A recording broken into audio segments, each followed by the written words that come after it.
This is about fitting the RTC real-time clock to the Vampire 4 board.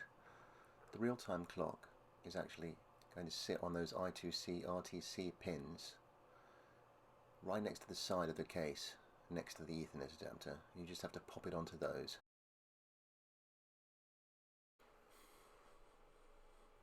The lip of the case overhangs those pins slightly, so you need to angle in the card but straighten it as you drop it down onto the pins. You don't want to bend the pins.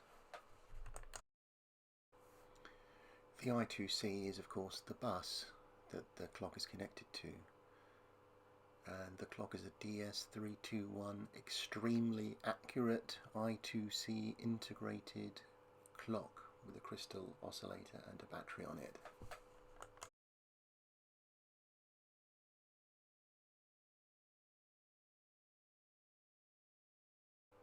The clock is actually configured from the command line using the i2clock command, which takes a chip parameter. So you'll be typing i2clock space chip equals DS3231 and then the rest of the command, which can be show to show what's currently set, save to save the current time into the real-time clock, and scan to look for real-time clocks on the I2C bus.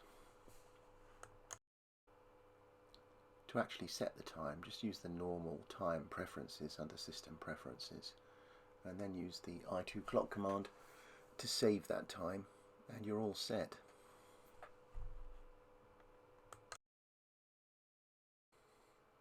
Here are the commands. i2clock chip equals DS3231 scan, and that will come up with an error if there's no driver loaded, but Coffin includes the driver.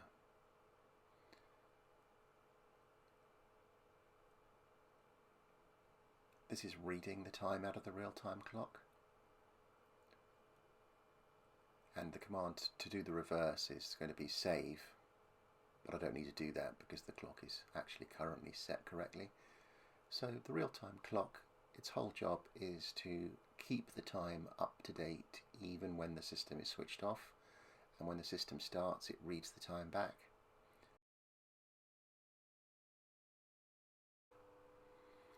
Thanks for watching, and I hope that was helpful.